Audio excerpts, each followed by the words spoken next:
Welcome back to my channel. আমার চ্যানেলে তোমাদের সবাইকে অনেক অনেক স্বাগত। আজকে দেখো মাইসুরে তোমাদের আর একটা ভিডিও নিয়ে চলে এসেছি। আজকে আমার গলাটা, আমার খুব শরীর খারাপ ছিল, তাই গলাটা আমার ভীষণ খারাপ, তাই এটা একটু ইগনোর করো তোমরা। দেখো মাইসুরের যে আজকে তোমাদের দেখাবো সেটা হচ্ছে মাইসুর সি সেল মিউজিয়াম আর সেন্ট ফিলোমিনা চার্চ। তো চলো আজকে আমরা সিসেল মিউজিয়ামেই ফার্স্টে যাচ্ছি। এই সিসেল মিউজিয়াম 1917 সালে তৈরি হয়েছিল। এটা সমস্ত রকম সামুদ্রিক ঝিনুক বা বিভিন্ন রকম সেল, বিভিন্ন রকম সামুদ্রিক জিনিস দিয়ে এই মিউজিয়ামটা তৈরি হয়েছে। তো চলো ভেতরে কি কি আছে তোমাদের দেখাচ্ছি, তাহলে তোমাদের একটা আইডিয়া হবে যে এই মিউজিয়ামটা আসলে তোমরা কি কি দেখতে পাবে। দেখো ফার্স্টে ঢুকেই এখানে সুন্দর একটা লাফিং বুদ্ধের মূর্তি আছে, আর যেটা বিভিন্ন রকম কালারের সি সেল দিয়ে তৈরি হয়েছে। আর তারপরেই দেখো কি সুন্দর একটা ছোট্ট ছোট্ট সি সেল দিয়ে, এরকম ঝিনুকের দিয়ে আর সি সেল দিয়ে এই সুন্দর কচ্ছপটা তৈরি করেছে। দেখো অপূর্ব লাগছে। তো এই জায়গাটা না আসলে বুঝতে পারতাম না যে এত সুন্দর ছোট্ট ছোট্ট ঝিনুক আর বিভিন্ন রকম সামুদ্রিক জিনিস দিয়ে ছোট ছোট ফুলদানির মতনও তৈরি করেছে। আর এখানে দেখো ছোট্ট একটা গণেশের মূর্তি তৈরি করেছে। আর এখানে দেখো রং বেরঙের এখানে মাছ আছে, যেটা দেখতে খুব সুন্দর লাগছিল। আর যেটা একটা সেল দিয়ে বিশাল বড় মাছ তৈরি করেছিল, তার মধ্যেই এই অ্যাকোয়ারিয়ামটা ছিল। তো এখানে যে বিভিন্ন রকম মূর্তিগুলো তৈরি করেছে, ছোট ছোট সরস্বতী, ছোট ছোট ঠাকুরের মূর্তি, আর ছোট ছোট এই দেখো এটা লক্ষ্মী মায়ের মূর্তি। আর বিভিন্ন রকম যে ফুলদানিগুলো তৈরি করেছে সেগুলো বিভিন্ন টাইপের, বিভিন্ন আকৃতির সেল দিয়ে তৈরি করেছে। তোমরা এখানে এসো, অবশ্যই তোমাদের দেখতে ভালো লাগবে।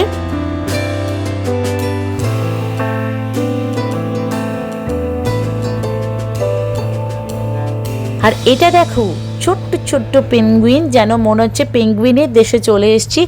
অপূর্ব সুন্দর লাগছিল দেখতে, এত নিখুঁতভাবে এত সুন্দরভাবে কাজগুলো করেছে, সত্যি অবাক হয়ে যাচ্ছি।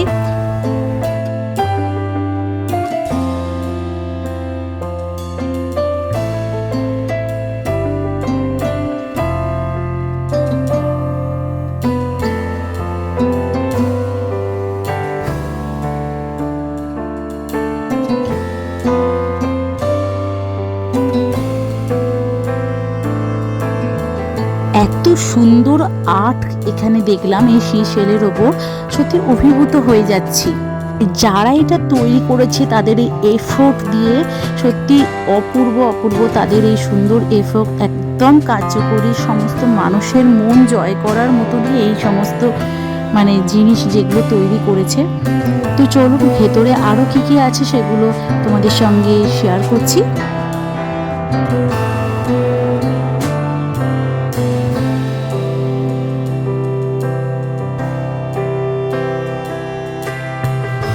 Imagine art, great work with each replica using CSL. সত্যি এদের প্রেজেন্টেশন এত ভালো যে তুমি অভিভূত হয়ে যাবে। যেই চার্চের কথা তোমাদের বলছিলাম, যে মাইসুরে খুব বিখ্যাত বড় চার্চ, সেই সেন্ট ফিলোমিনা চার্চ, যেটার এখানে সুন্দরভাবে দেখো কত সূক্ষ্ম কাজ করে সেই পুরো চার্চটাকে এখানে তুলে ধরেছে। দেখো অপূর্ব অপূর্ব একটা সামুদ্রিক ঝিনুক দিয়ে যে এত সুন্দর নিখুঁত কাজ করা যায়, এখানে না আসলে তোমরা একদম বুঝতে পারবে না।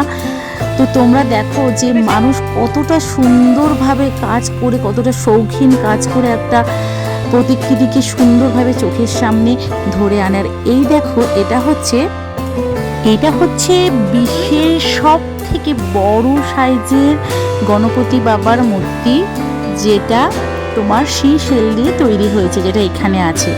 আর এটা হচ্ছে 12 ফুট টল মহাদেবের যে মূর্তি, যেটা এত সুন্দর। প্রতিটা দেখো, এত মহাদেবের যে মাথার ওপরে যে মানে নাগরাজ থেকে শুরু করে তার মালা, নন্দী থেকে শুরু করে এত সুন্দরভাবে করেছে না, যে তুমি অভিভূত হয়ে যাবে যে এত সুন্দর নিখুঁত কাজ কেউ করতে পারে কিনা। তো আমার তো খুব ভালো লাগছে, তোমাদের কেমন লাগছে অবশ্যই বলো।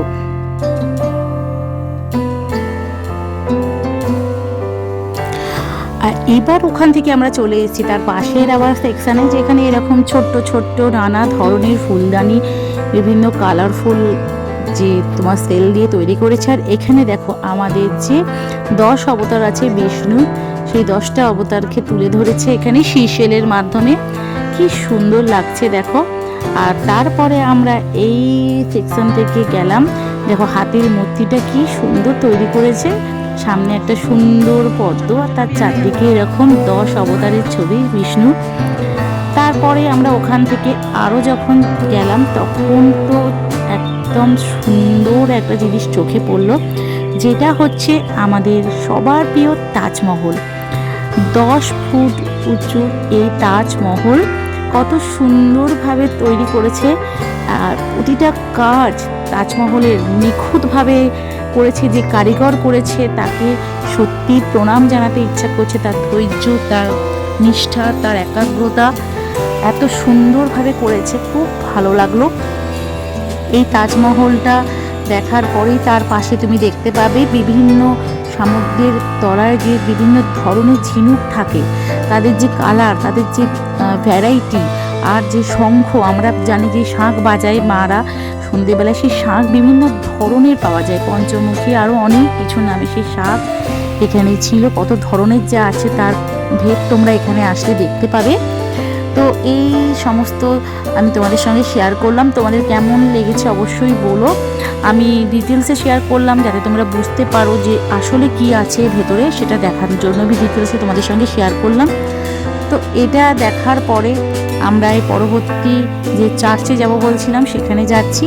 তো চলো সেখানে গিয়ে তোমাদের সঙ্গে কথা হবে। হ্যাঁ, আমরা এখন পৌঁছে গেছি সেন্ট ফিলোমিনা চার্চে। এই চার্চটা পুরোটা দেখাচ্ছি তোমাদের। এটা খুব সুন্দর আর বড় একটা চার্চ ইন্ডিয়ার মধ্যে। তো এটা দেখো, আশা করছি তোমাদের খুব ভালো লাগবে। তো চলো আমার সঙ্গে চার্চটা দেখো। এই সেন্ট ফিলোমিনা ক্যাথেড্রাল চার্চ মাইসুরের খুব বিখ্যাত একটা চার্চ, যেটা 1936 সালে তৈরি হয়েছিল।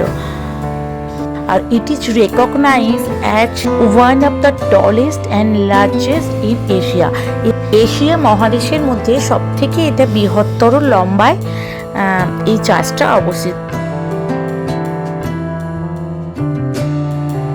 আর যেটা 175 ফিট উচ্চতা, দুটো টাওয়ার দিয়ে এই সুন্দর চার্চটা তৈরি করা হয়েছে। আর এই চার্চের ভেতরে গ্লাস উইন্ডোর অপূর্ব সুন্দর কাজ আছে। বিকেলের পরন্ত রোদে যে একটা আভা পড়েছে চার্চের ওপর, অপূর্ব লাগছে। এই চার্চটা যদি তোমরা কখনো মাইসুর আসো অবশ্যই এসব, বিশাল বড় এরিয়া নিয়ে এই চার্চটা হয়েছে। ভেতরে পেয়ার করার জায়গাও আছে। চলো ভেতরে ফটো অ্যালাউ নয়, তাও তোমাদের জন্য আমি কিছু ফটো তুলে তোমাদের দেখাবো।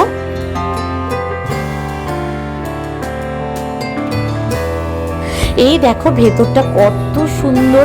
এখানে বসে তোমরা নিজেদের মনের মতন করে পেয়ার করতে পারবে। আর জিসাসকে অপূর্ব সুন্দর লাগছে। ভেতরে গ্লাস উইন্ডোগুলো রং বেরঙের কাচের জানলা দিয়ে সাজানো। আর এর থেকে নিচে নেমে একটা পেয়ার করার জায়গা আছে, সেখানে একটু গিয়ে তোমরা পেয়ার প্রার্থনা করতে পারো। সেখানেও প্রার্থনা রুম। আর এখানেও ফটো অ্যালাউ নয়, বাট আমি একটু তারই মধ্যে তুলেছি। আর তার মধ্যে এখানে দান বাক্সও আছে, এখানে তোমাদের পছন্দ মতন তোমাদের যেটা দেওয়ার তোমরা দিতে পারো। আর এই চার্চটা ডিজাইন নিও গথিক স্টাইলে হয়েছে, যেটা জার্মানির যে ক্যাথেড্রাল চার্চের অনুকরণে তৈরি করা হয়েছে।